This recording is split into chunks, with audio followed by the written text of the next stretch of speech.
You little home-wrecking bitch. The venomous text from an unknown number glared at me from Clayton's phone screen. I felt like I had been punched in the gut as I read through the rest of the messages, each one more vile than the last. You think you can just waltz in and replace my mom? You're nothing but a gold-digging whore. My hands began to tremble as the full weight of the words hit me. This had to be from Brielle, Clayton's daughter from his previous marriage, the one he spoke about so fondly, yet I had never met. I'm going to make your life a living nightmare, you deceitful snake. Tears stung my eyes as I dropped the phone onto the coffee table, flooded with a toxic mixture of shock, hurt, and anger. How could a teenage girl I had never even met despise me with such vitriol? The front door opened and slammed shut as Clayton rushed in from work, briefcase in hand. Leona, you home, babe? I remained frozen on the couch, unable to find my voice to respond. Clayton rounded the corner into the living room, his expression shifting from bright smiles to knitted concern when he saw my distressed state. Hey, what's wrong? He immediately closed the distance between us, taking a seat by my side. I could only mutely point at his phone lying on the table. Clayton's brow furrowed in confusion as he scooped it up to inspect the screen.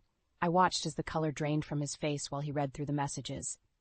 Oh, God, he muttered under his breath, dragging a hand down his face. Brielle? Is that seriously from your daughter? I demanded, the words finally finding their way out amidst my anger. What the hell, Clayton? What did I ever do to her to deserve being called such horrible things? Clayton opened his mouth to respond, but I cut him off, feeling an onslaught of pent-up emotions from the past few months bubbling over. I've been nothing but nice about her, despite how weird it is that my own stepchild has been kept a total secret from me. I defended you when my friends wondered why I hadn't met her yet, trusted that you had your reasons. But this is unacceptable. Leona, please, just let me explain, Clayton pleaded, his eyes carrying a pained desperation. Explain what? That your daughter seems to hate my guts for no good reason? That she's apparently been talking about me like this behind my back from the very beginning? I could feel angry tears streaking down my cheeks as I met his remorseful gaze. If this is the way she really feels, then maybe we're making a huge mistake here. The implication hung heavy in the air between us. Clayton and I had only been married for 3 months, but Brielle's unexpected hostility called everything into question. As I searched my husband's face, I saw the torn anguish of a man caught between the wife he loved and the daughter who was supposed to be his pride and joy. Was this to be my new normal, a teenager's misguided hatred threatening to destroy my marriage before it even really began? A upwelling of dread knotted my stomach as I realized that this was like just the first salvo in what was shaping up to be a very long and painful battle. 2 weeks after the shocking text message revelation, the moment I had been dreading finally arrived. Brielle was coming to live with us.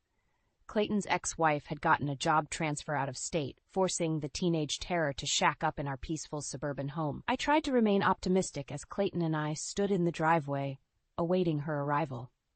Maybe those hateful texts had just been an angsty outburst, and she wouldn't be as bad in person. Clayton kept assuring me that she was basically a good kid, if a bit rough around the edges at times. A beat-up pickup truck pulled up to the curb, music blaring from the open windows. The driver's side door flung open and out stepped Brielle, somehow managing to make even casual attire look like a deliberate act of defiance. Dark eye makeup rimmed her scowling gaze as she looked from Clayton to me with undisguised disdain. My heart sank as I immediately recognized the depth of loathing in her eyes. The messages had been no exaggeration. "Hey, sweetie, it's so good to see you." Clayton started towards her with open arms, obvious affection shining through. Brielle recoiled away from his attempted embrace, scowling even deeper. Yeah, Dad. Can we just get this over with?" An uncomfortable silence hung in the air for a moment. Clayton shot me an awkward grimace before clearing his throat. "Well, you remember my wife Leona, right, honey? We've been really looking forward to you coming to stay with us for a while." Brielle fixed me with a cold look of disgust that sent a shiver down my spine. Unfortunately, yes, she's kind of hard to forget or ignore, since she swooped in to take advantage of you so fast after Mom left. My jaw dropped at the brazen accusation dripping with venom. "Excuse me? That is extremely uncalled for, young lady. I think you owe me an apology right this instant." "Ha! And she's self-righteous too. How charming," Brielle sneered with a mocking laugh, cutting off my outraged retort. "Trust me, Dad, this is going to be a real treat living with the wicked step-monster from hell." I felt Clayton tense beside me, finally shifting into disciplinary mode. "Brielle Elizabeth Coleman, you watch your mouth.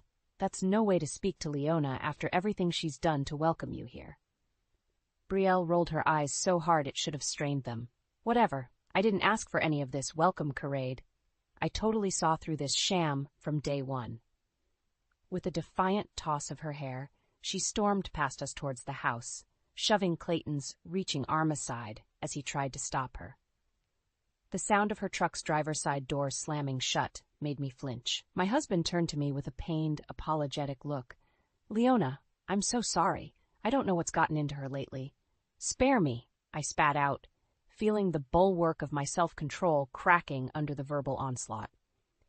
"Your daughter is a vile, disrespectful little monster who seems determined to make both our lives miserable. And if you can't see that or don't plan to do anything about it, then we have an even bigger problem here."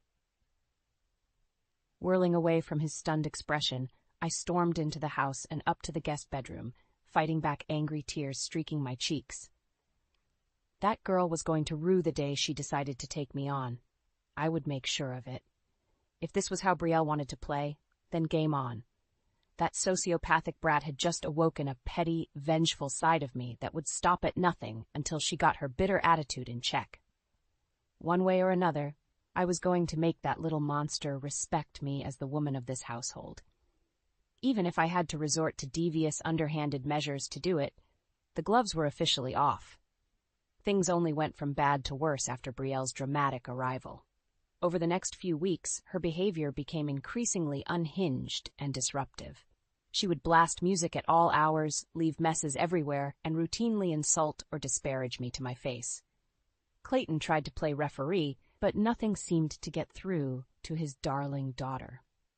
The worst incident happened when I was throwing a housewarming party with friends from my book club. I had spent days making sure every detail was perfect, from the decorations down to the inspired menu selections. This was my opportunity to make a good impression on the neighborhood wives who had initially been skeptical about my hasty marriage. Of course, Brielle saw fit to go out of her way to try sabotaging my big evening. It began with her stalking around the party in an obscenely skimpy outfit, guzzling beer and cursing up a storm right in front of my prim guests. Their expressions of shock and disgust were palpable as she made crude, inappropriate jokes at every opportunity. When I pulled her aside and firmly ordered Brielle to go to her room until the party was over, she loudly called me a stuck-up prude within earshot of everyone gathered. I felt my cheeks flaming red as the guests looked on in mortified silence. Finally reaching my limit, I threatened to call the police and have Brielle taken away if she refused to behave. That twisted smirk crossed her lips, the same one I had come to dread more than anything else. "Yeah, sure, you go ahead and do that," she sneered. "I'll just tell the nice officers all about how you slapped me around last week while drunk for no reason. They'll have to take your abusive ass to jail instead." It was a bald-faced lie, but there was no doubt in my mind Brielle would follow through on her threat. She had created the perfect scenario to make me look like a villain in front of everyone. Shaking with rage and humiliation, I watched helplessly as Brielle slinked off without another word. A couple of my friends began whispering and pointing, stealing furtive glances in my direction as the wretched drama unfolded. I could only wonder what kind of sordid gossip that evil girl had planted in their minds. The rest of the evening was nearly ruined for me. No matter how hard I tried to get back into hostess mode and act like nothing had happened, a dark pall had been cast over the festivities. My book club ladies kept their distance, offering me tight smiles and quickly changing the subject any time Brielle's behavior came up. Clayton finally arrived home when it was nearly over, oblivious to the chaos. His apologetic expression told me he had already gotten an earful from Brielle about her warped perspective of the night's events. I didn't even bother arguing with him when he pulled me aside with a grim look and insisted we talk it through. She's out of control, absolutely out of control. I caught the other wives murmuring to her friend as the last remaining guests made their way out the door. They both cut their gazes sheepishly towards me, as if they had been caught talking behind my back. Something needed to be done about Brielle, that much was crystal clear. Her venomous campaign of terrorizing me had now bled over into tainting my entire social circle's view of me, too. She wouldn't stop until she had painted me as a wicked, abusive monster to everyone. But what options did I have? Every time I tried to discipline her, Brielle would twist the story to make me seem even worse. And Clayton was too distracted with work and blinded by fatherly love to see the true depths of his daughter's depravity. As if reading my chaotic thoughts, Brielle flashed me a poisonous smile from across the room and mouthed a single word: checkmate. The vicious brat thought she had already won, that I was beaten into submission. But something inside me hardened with firm resolution in that moment. If Brielle wanted an all-out war, then I would happily oblige. This was swiftly evolving into a case of kill or be killed within my own household. And I didn't intend to go down without an epic fight to defend what was rightfully mine. No matter how despicable I would have to become or what weapons of deception I was forced to unleash, I would not allow that malignant brat to take everything away from me. If scorched earth revenge was the only solution, then so be it. Brielle had severely underestimated just how far I was willing to go to obliterate her, and by the time I was through, she would regret ever crossing me and my castle. With each passing week, Brielle's vendetta against me only intensified. She seemed utterly determined to make my life as miserable as humanly possible through her unrelenting onslaught of psychological torment. It started with the little things, leaving disgusting messes for me to clean up, forgetting to relay important messages, practically shouting insults at me whenever Clayton wasn't around to witness it. Just enough to keep me constantly on edge, but not quite enough to provoke serious disciplinary action. Then she started getting bolder, like the time she maliciously let the air out of my car tires late at night before an important meeting I was supposed to drive to. Or the week she got a hold of my personal cell phone and sent crude, embarrassing texts to everyone in my contacts list, including my own parents. Clayton was almost never home to see the worst of it thanks to his increasingly demanding travel schedule for work. That brat is lucky he missed the meltdown when I discovered she had sold off my prized jewelry collection behind my back, claiming they were gaudy old relics she had just thrown out. Oh, how I wanted to strangle Brielle with my bare hands that day. Only the terrifying thought of making things even worse by losing total control stopped me. My wise old mother had called after one of Brielle's more vindictive stunts, sensing the desperation in my voice. "You have to be the bigger person here, no matter how cruel she acts," she had cautioned. "Stooping to her level will only make you lose this war in the end." But every fiber of my being yearned to lash out, to unshackle the torrent of primal rage burning in my chest. That sociopathic little C-word deserved to suffer as much anguish as she had put me through. If not for Clayton still being in denial about his precious Brielle's evil ways, maybe I could have pressed criminal charges or something. Lord knows I had compiled enough evidence by now of her demented behavior to lock her twisted ass up for years. No, this personal hell was starting to feel inescapable, like Brielle had me trapped in an airtight psychological prison with no way out.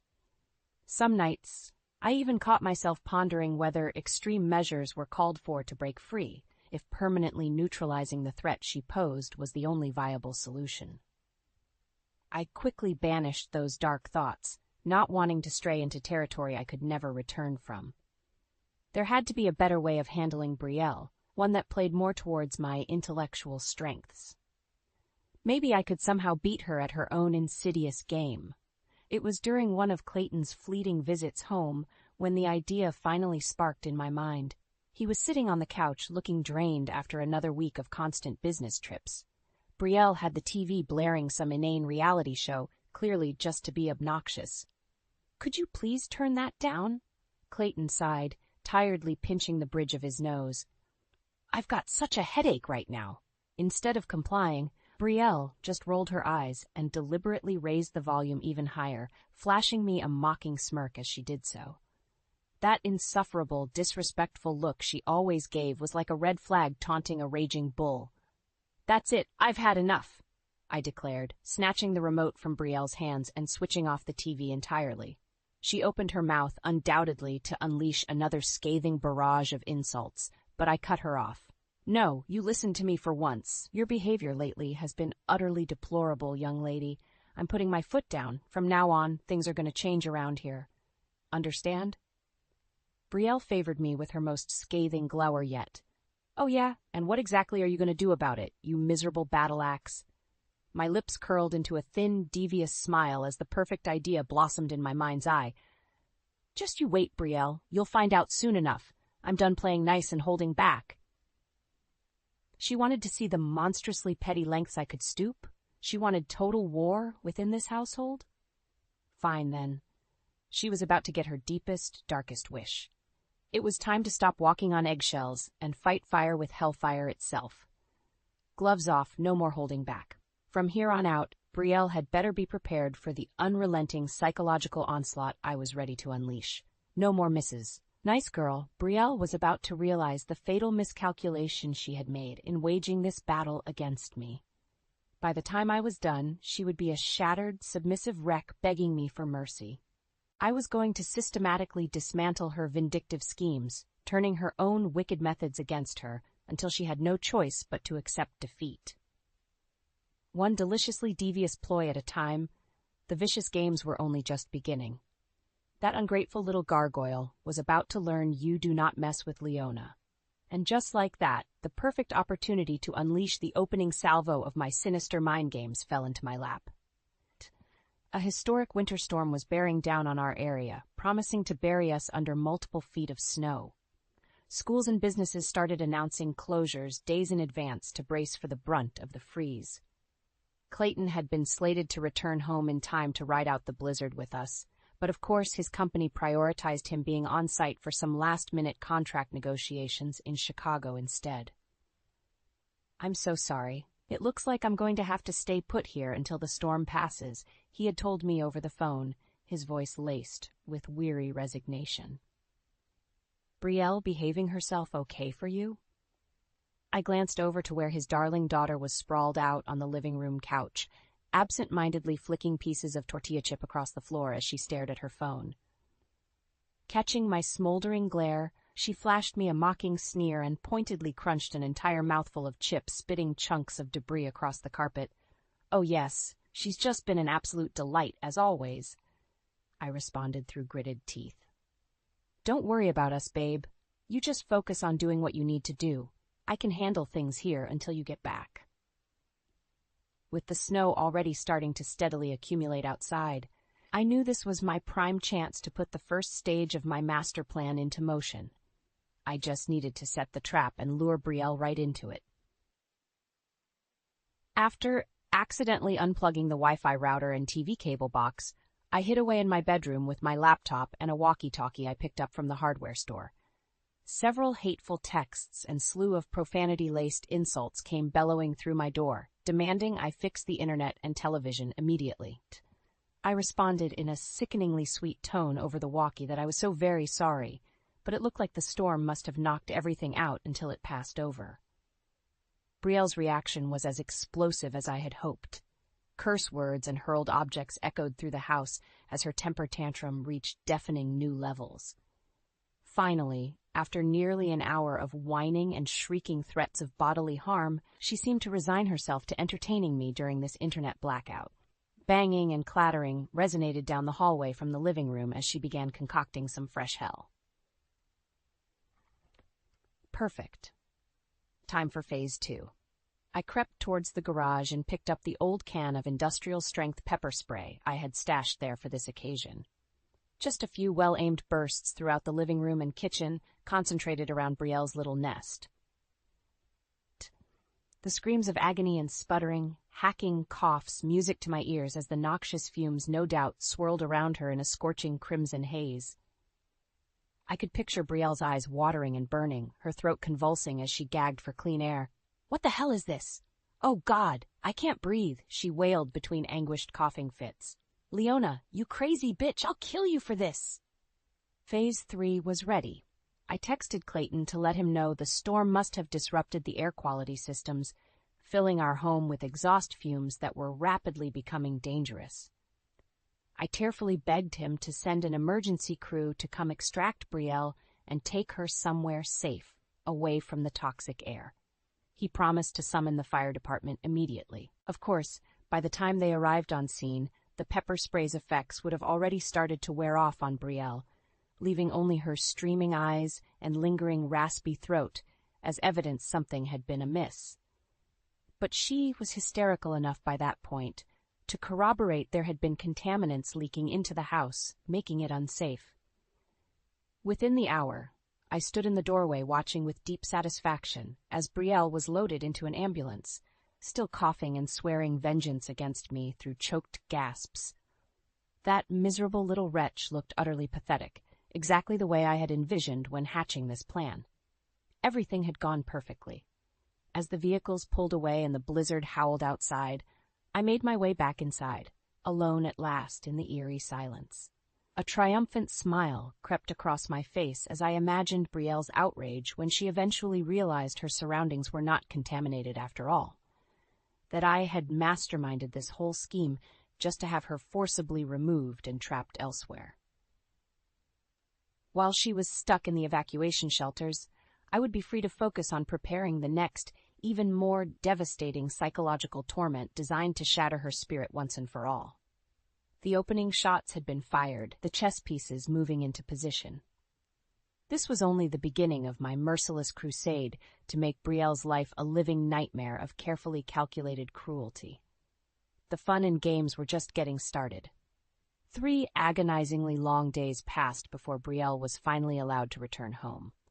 I could only imagine the torrent of vitriol she must have unleashed upon being released from that shelter, berating the poor staff about the toxic leak that had turned out to be nothing.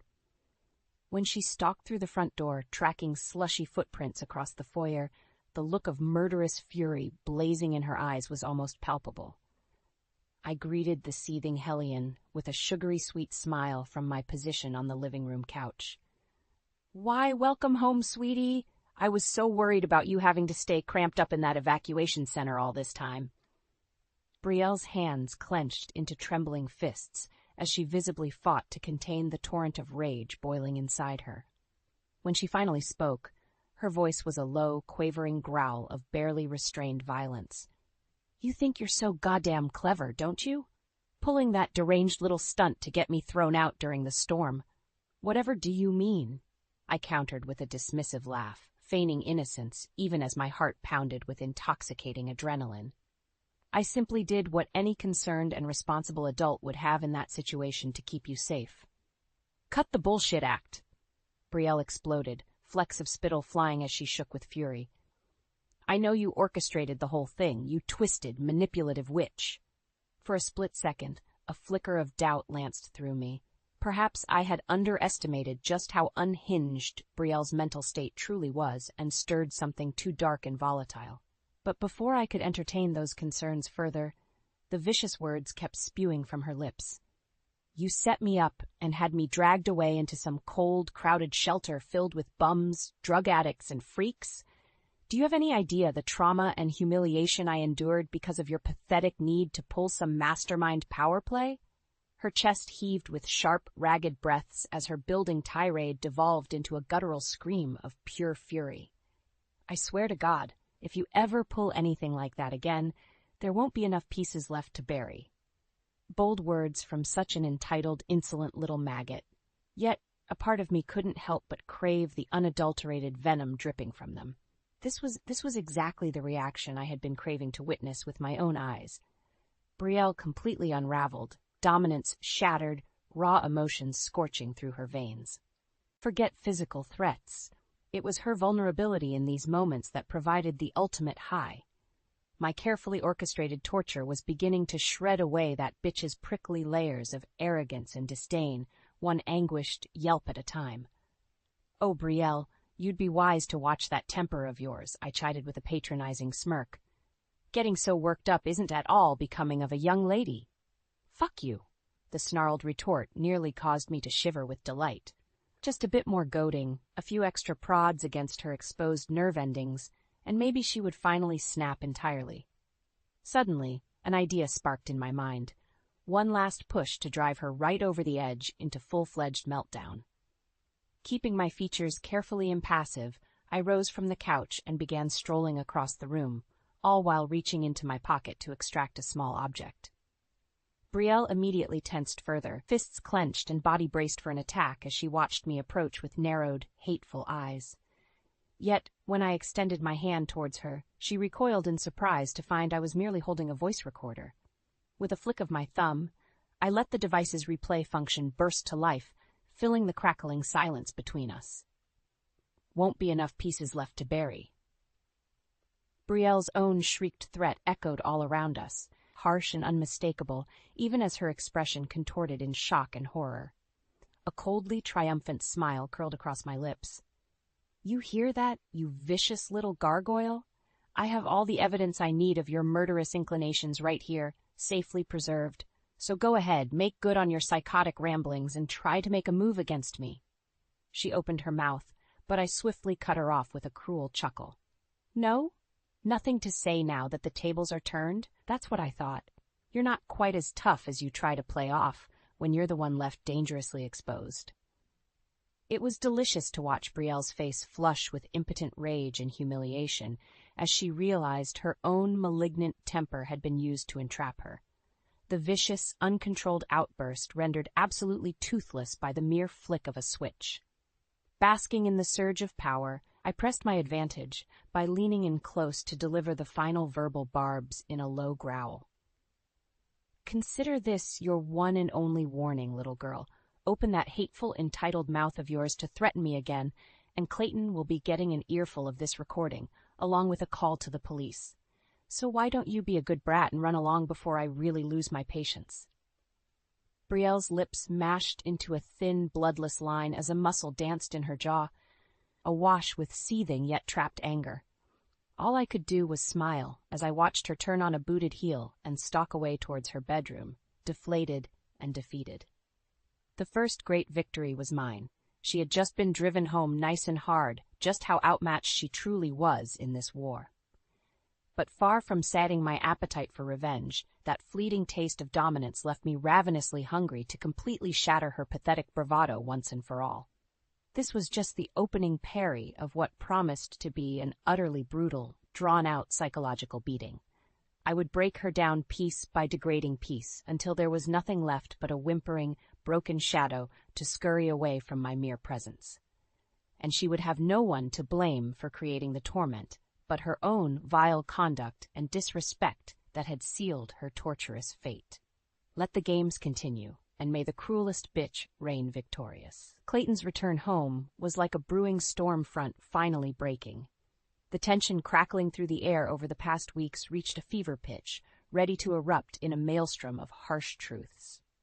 I had prepared myself for this inevitable confrontation by stockpiling an arsenal of damning evidence against Brielle.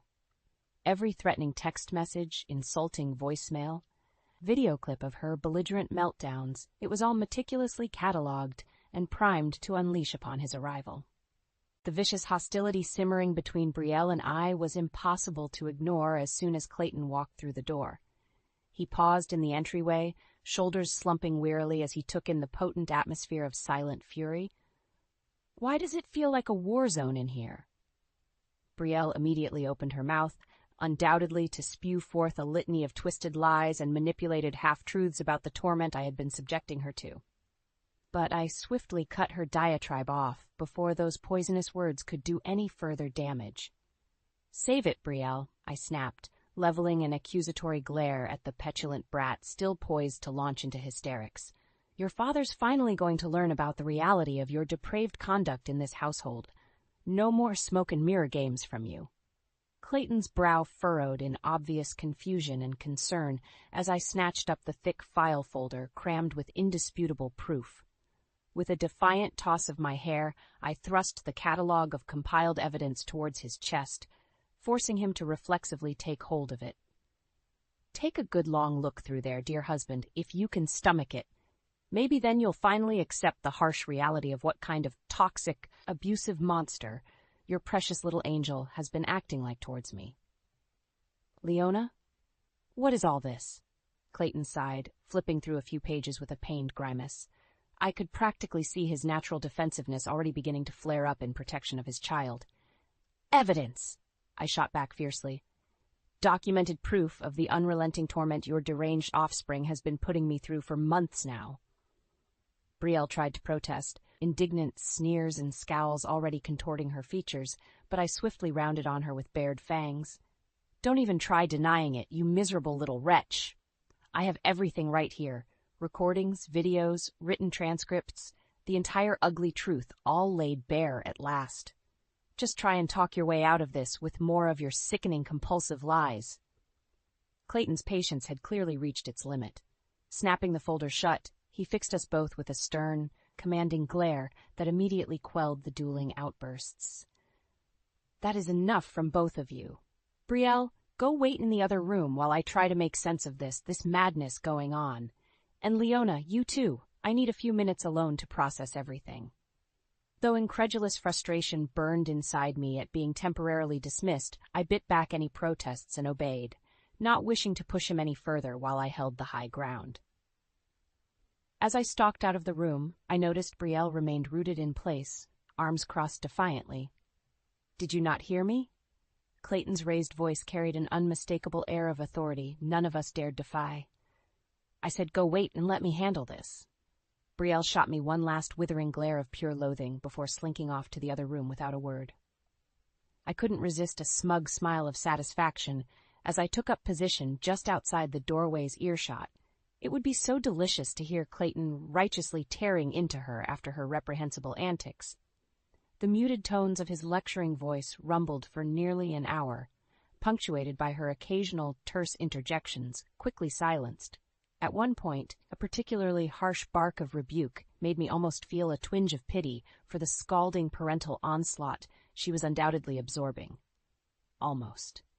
For all the agony and humiliation Brielle's rained down on me, this verbal flaying would barely begin to equate fair retribution.